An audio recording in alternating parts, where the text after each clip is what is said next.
Hi, it's Nick from the Run Testers, and this is our full review of the Adidas UltraBoost 21.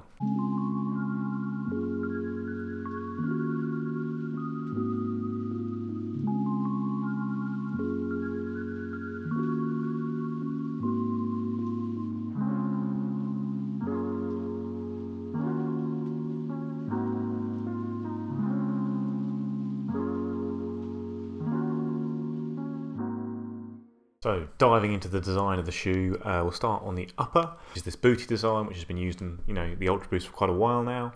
The material used is 50% Adidas's Prime Blue material, which itself is 75% recycled, so it's about 3/8 recycled. Decent numbers. We always like to see those numbers rise. It's kind of a prime knit kind of upper. It's got a lot of reinforced sections, so although it is a knitted upper, you don't really have any kind of looseness. Your foot's not sliding around on the run. It's got a big pull tab here with a bit of padding here up the Achilles. The midfoot cage, it's kind of become synonymous with the UltraBoost line now, which some runners find a bit irritating, but it kind of helps to keep the midfoot in place on the run. Obviously, the midsole on the shoe really stands out with this huge exaggerated heel. Adidas has put 6% more boost foam into the UltraBoost 21 than past models, and there was already a lot of boost foam in those past models. So yeah, there's loads of foam. Boost is still kind of Adidas's probably signature foam, but things like Light Strike Pro, and things like the Adios Pro are, lighter, kind of more racy foams that we might expect to start seeing on all across the entire Adidas range. But at the moment, this is all boost foam.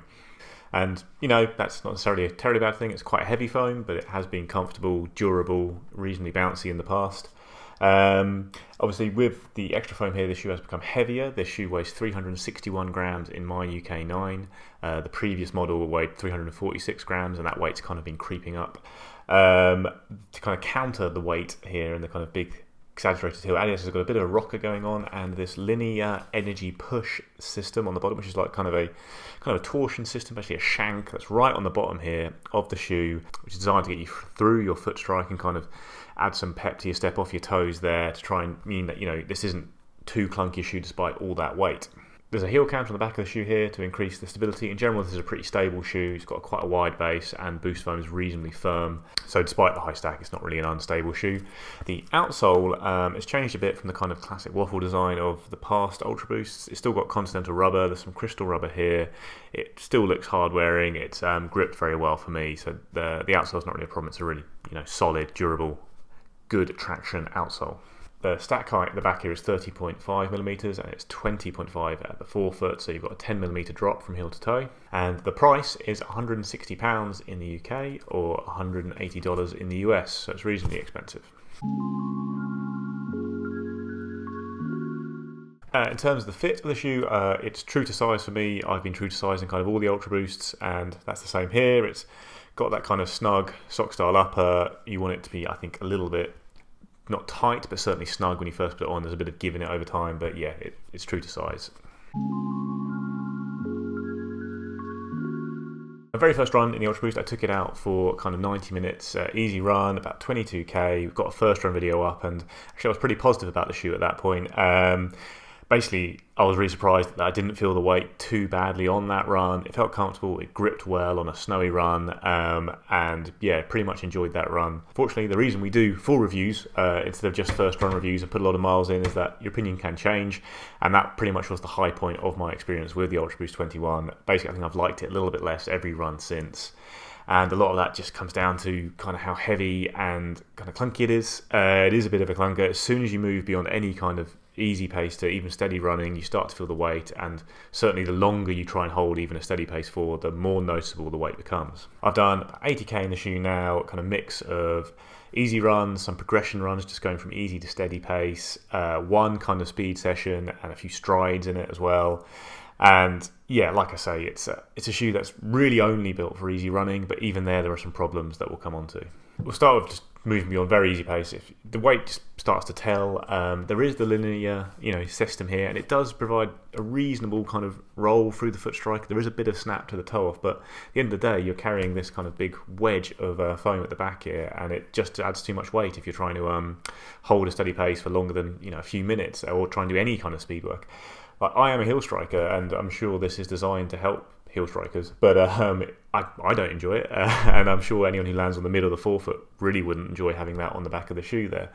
So generally in my easy to steady runs, I'll start around 7-minute mile pace and finish at 6-minute mile pace, so about 4:20 to 3:45 a k or so. And although I could get through the runs fine, my heart rate wasn't like noticeably higher. It just felt like more work to keep pushing, to keep bringing the shoe up and roll through and get that steady pace at the end there. I then did a speed session where I did kind of steady 3k, 8 hill reps, and a steady 3k, like fast short hill reps, 30 seconds. Obviously, it's a heavy shoe for that. I didn't notice it that much. It was only 30 seconds. But my legs were obviously jelly afterwards. And then when you're then going into the second, steady 3k on tired legs, that's where the weight really just started to feel like an encumbrance to me. Just every foot strike felt like I was just hitting this big wedge and not getting a lot back. I mean, there is a little bit of snap in the forefoot here, but really it's not enough to counterbalance the amount of weight that is on the shoe. Generally, I don't overly take into account the weight of a shoe. I always think a shoe can run a lot lighter than its kind of weight on the scales. This just isn't the case here. It is quite heavy and it feels it on the foot. And then when you come to like the pure easy running, it's okay for that. It does roll through okay. You are protected from the road, but the ride just isn't that nice. Like this is firmer than past. Boost is a reasonably firm foam, but the past UltraBoosts, while heavy and they don't have the kind of roll and snap of this shoe, are more comfortable. So they're nicer on easy running, and you can still kind of just about bounce through your long runs, at a good pace, and they feel quite good for that. This shoe, because of that kind of torsion system, I think it's a bit stiffer, it's a bit firmer, it's not much flex, there's a bit more pressure on the forefoot with each strike, and it just means that it's not that nice to run easy in, whilst still being too heavy for fast runs. It doesn't, that extra stuff in the bottom there hasn't made it a quick shoe, with all that weight on the back. So it ends up kind of in between, where it is heavy. It's not very great. It's not great for holding fast paces in, and then it is also firm, bit stiff, and not really relaxing on easy runs. So verdict is obviously overall a bit of a negative one. I like Boost foam. I've liked past UltraBoost. I don't mind that they're heavy shoes. Generally, I enjoy the ride of them, but this is not the case here. I think it's a shoe to skip. Even if you're absolutely in love with the design and want to use it as a casual shoe as well as a running shoe, it's just, which is what I think is a part of the appeal of the UltraBoost line, is that you have got a versatile shoe in that you can have a nice looking shoe to walk around town, but you can also use it as your running shoe. Here, I mean, it is a nice looking shoe, I guess. I don't really like the design, but I'm sure it's cool and I just don't understand it. But I don't think it's a particularly nice running shoe at all, and I would just rather have something else on my foot for all the runs that I would potentially use this for. It's just a bit stiff, a bit awkward on easy runs, and just a bit heavy, a bit clumpy on fast runs or even just steady runs. It just doesn't really do anything that well.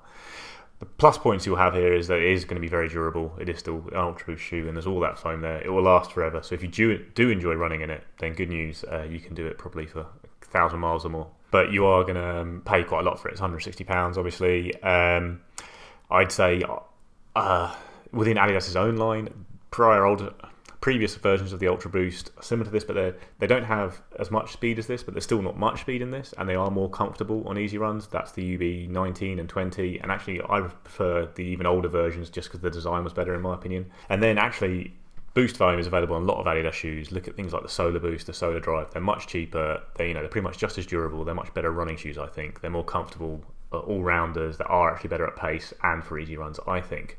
And then if you're looking outside the Adidas line, right now the kind of max cushioned easy day shoe market is flooded with fantastic shoes, and I really don't think there's any reason to spend more on the UltraBoost when you can spend a lot less on shoes like, I don't know, the Asics Nova Blast is a lovely bouncy shoe.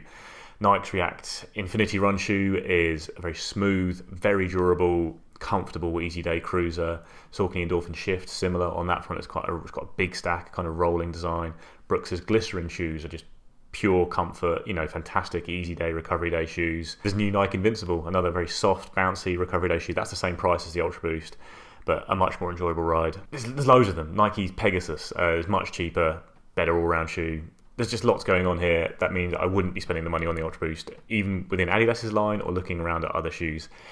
Just think it's a bit of a misstep here. There's too much boost going on, and it just doesn't add much to the shoe. It ends up with a kind of awkward, heavy ride that doesn't really allow the shoe to excel on anything. It's not a great easy day shoe. It's not versatile.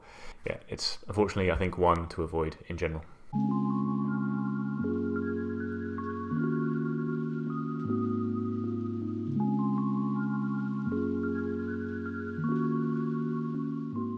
That's it, guys. That's our review of the UltraBoost 21. Please let us know in the comments if you disagree with everything I've just said and you think this is, the best trainer released this year, or if you agree, disagree, have you used up past UltraBoosts? Just get in touch with the comments. Let us know what the Easy Day shoe of choice is for you right now, and then please like, subscribe, ring the little bell so you get notified when we launch a new video. And yeah, we'll see you next time.